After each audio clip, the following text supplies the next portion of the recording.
Shane March, it falls to me to sentence you today for the murder of Alana Odysseos. On July 22, 2024, in the early hours of a summer morning in Walthamstow, East London, neighbours would hear words that no one should ever have to scream.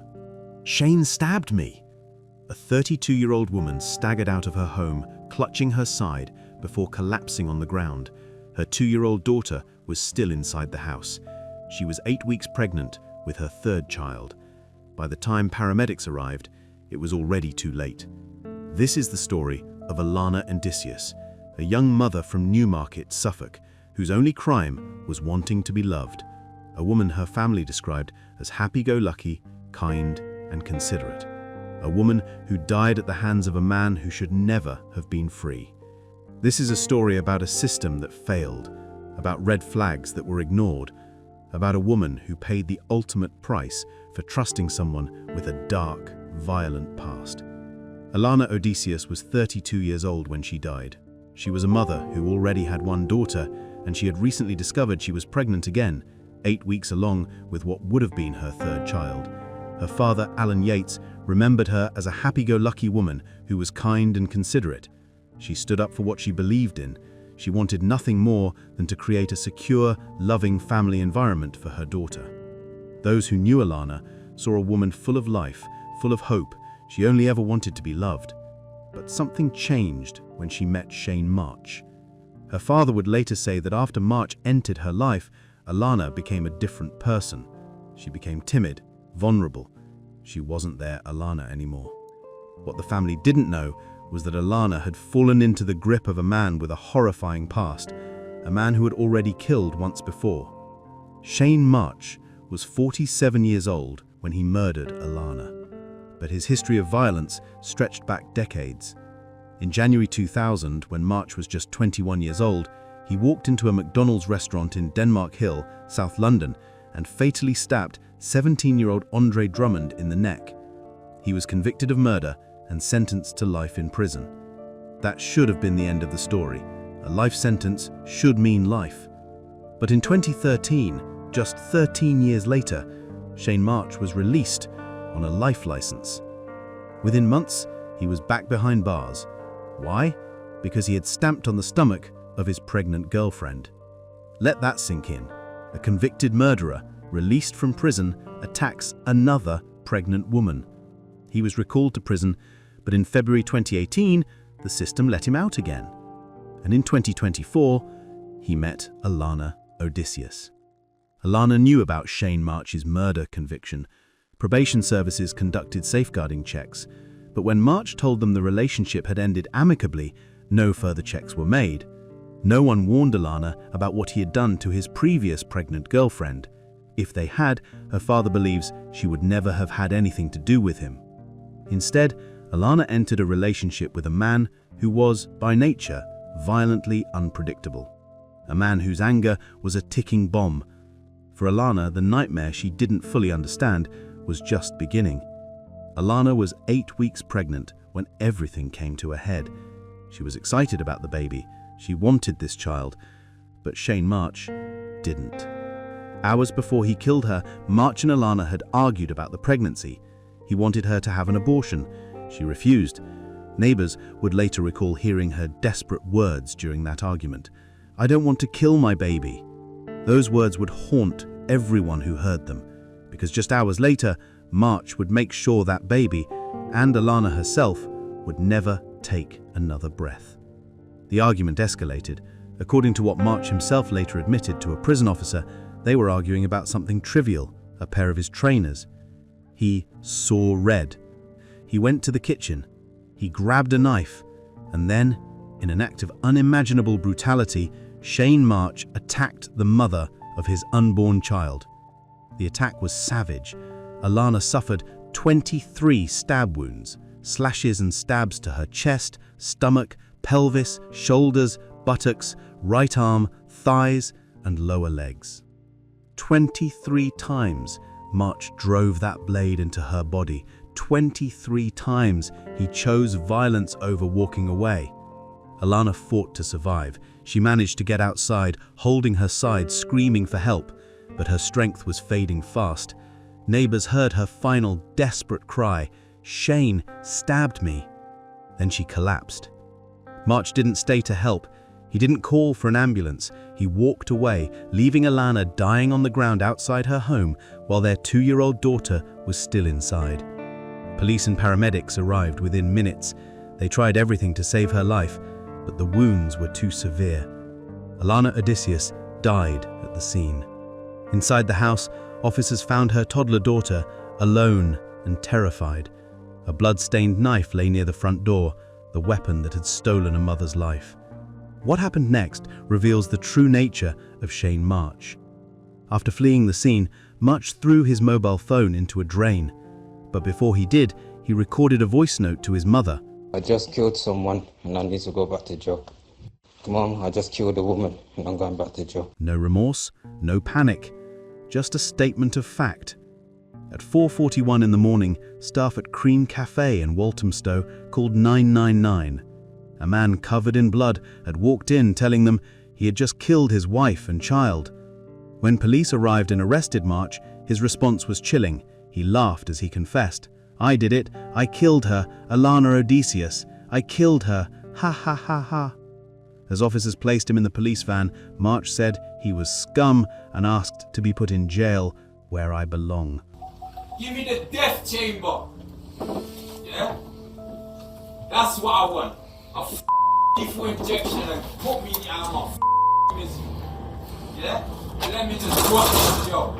Either way, it doesn't bother me. I'm devil's thinking. Yeah? There's a place for me now in hell. Thank you. Thank you to the kind officers. Thank you. We call this yeah? Everything's cool, recorded in the van, sir. I don't ever want to come up. Keep me in there. Keep me in jail. Anyway, I want my grave in a jail. Yeah? Yeah! That's me. You see my face? Yeah! Yeah! Even then, his violence didn't stop. While in handcuffs and accompanied by 2 officers, March kicked a fellow detainee in the head so hard that he knocked out 3 of the man's teeth. This was a man who had no control, no humanity, no remorse. March was charged with Alana's murder in the early hours of July 23, 2024. CCTV evidence and witness statements proved he had been in the house leading up to the attack. Initially, March pleaded not guilty to murder, claiming diminished responsibility, trying to argue that his mental state meant he wasn't fully responsible for his actions. But on the 7th day of his trial at the Old Bailey, something changed. A defense expert who had been prepared to support his claim of diminished responsibility withdrew that support. He no longer believed March's story.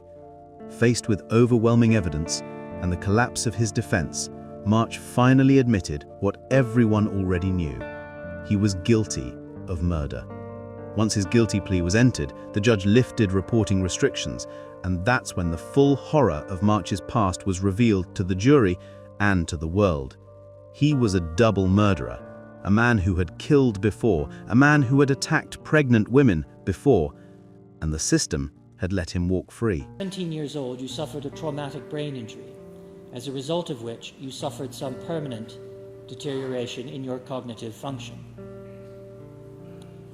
On the 22nd February 1995, when you were 17 years old, you were convicted of assault on police and criminal damage.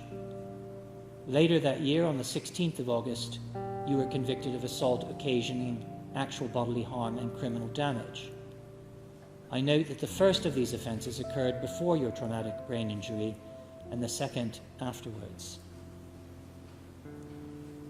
On the 19th of January 2000, when you were 21 years old, you stabbed a 17-year-old boy named Andre Drummond in the neck outside a McDonald's on Denmark Hill. The injury was fatal. You had travelled there to confront some boys, including the victim, whom you considered had been involved in robbing a friend of yours. On the 17th of July 2000, the jury at your trial at this court rejected your defence of self-defence and convicted you of murder. You were sentenced to life imprisonment with a minimum term of 13 years. On the 29th of January 2013, you were released from custody on life license. But you were recalled to prison later that year, on the 17th of July, after committing an offence of common assault on your then partner, who is pregnant, and a related offence of criminal damage.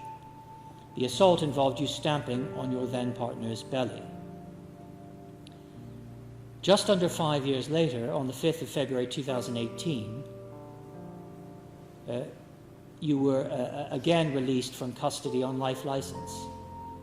For the next nearly 6 years and 5 months, you were living in the community on your life license without committing any further offences until you attacked and killed Alana on the 22nd of July 2024. On October 31st, 2024, Shane March appeared via video link from Belmarsh Prison. He had initially refused to come to the Old Bailey in person. The courtroom was filled with Alana's family, her mother, Karen Cronin, her father, Alan Yates, her sister, Jasmine Yates. They had come to see justice served, and they had come to make sure the world knew who Alana was. Karen Cronin, Alana's mother, spoke through tears as she addressed the court. Alana, my beautiful, kind and loving daughter, left this earth in the most callous and brutal way imaginable. The person who has done this to my daughter, who I don't think deserves the respect of using his name, is evil and a coward. Every day I wonder why he didn't walk away. Alana was pregnant with his child. This meant nothing to him. Initially hoping for a lifelong sentence, but I have to say that correctly with the outcome, 42 years, yeah. And the point is, nothing will bring under a bag, but the thought that he won't be able to do this to anybody else, never be able to hurt anybody else again, justice has been served.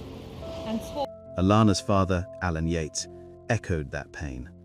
I hope a sentence is given that means Shane March will never cause another family the pain and loss we are suffering. It is unimaginable, and we will never get over our loss. He spoke about how his daughter had changed after meeting March, how she went from being happy-go-lucky to timid and vulnerable. He said the probation service was stupid to have let March out of prison at all. Yes, they need to bring a harder punishment for all these attacks that are going on. And for women, there's women getting attacked every day. And something needs to be done. And if I had my way, they'd bring back the road. It's as simple as that. If somebody's had somebody in and they can prove it, and it's 100%, there you go, there'll be no mistakes.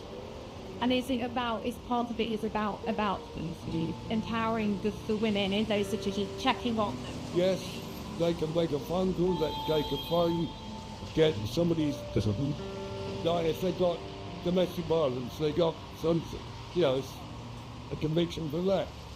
They can be told. Yeah. But my daughter Jasmine's best one to speak to about that, because she's the one who's running it. Alana's sister, Jasmine Yates, delivered perhaps the most devastating statement. You took more than one life that night. You took Alana. You took the baby she was carrying, the child she was excited about. If you are ever released, you will kill again. The prosecution asked for a whole life order, meaning March would never be released from prison. They argued that given the exceptionally high level of offending, he should die behind bars. But Mr. Justice Murray, while acknowledging the severity of the crimes, sentenced March to life in prison with a minimum term of 42 years. March will be 90 years old before he is even eligible for parole. The judge noted that, given his age, March may never actually be released. Outside the courthouse, Alana's father said, "I'm very pleased. He will be 90 before he is released. I wish it had been a life order, but I'm glad he got 42 years at least." Her mother added, "Nothing will bring my daughter back, but he will not be able to do this to anyone else. He will never be able to hurt anybody else again." This case raises devastating questions about the systems that are supposed to protect us. Shane March was a convicted murderer. He should have been in prison for life. Instead, he was released after just 13 years. When he immediately reoffended, violently attacking another pregnant girlfriend, he should never have been released again. But in 2018, the system gave him another chance. And when safeguarding checks were conducted after he began his relationship with Alana, no one told her that this man had a pattern of violence against pregnant women. If Alana had known what March did to his previous pregnant girlfriend, would she have stayed with him? Her father doesn't think so. None of her family thinks so. But she wasn't told. And because she wasn't told, she couldn't protect herself. Alana's daughter will grow up without her mother. She'll never have her mom at her school plays, at her graduation, at her wedding. She'll never see her mother hold her own grandchildren. The baby Alana was carrying, the child she was so excited about, the child she refused to abort even in the face of March's anger, never got to take a single breath. 2 lives were stolen that July morning, and a family was shattered forever. Alana Odysseos deserved so much better than the hand she was dealt. She deserved to raise her children. She deserved to be loved without fear. She deserved a system that would protect her from a man who had already proven he was capable of murder. Her family wants the world to remember her as she was, beautiful, kind, loving, happy-go-lucky, a woman who only wanted to create a safe, secure home for her children. They don't want her to be defined by how she died. They want her to be remembered for how she lived. And they want Shane March to spend the rest of his life behind bars, where he belongs, where he can never hurt another woman again. As we close this heartbreaking story, let's honor Alana's memory. Let's remember that behind every domestic violence statistic is a real person, someone's daughter, someone's mother, someone's sister. If you or someone you know is experiencing domestic abuse or controlling behavior, please reach out for help. You are not alone, and you deserve to be safe. Rest in peace, Alana Odysseos. May your children find peace, and may your memory be a blessing to all who knew and loved you. What do you think about this case? Share your thoughts in the comments below. And if this story moved you, please like, share, and subscribe for more stories that honor the lives of those we've lost.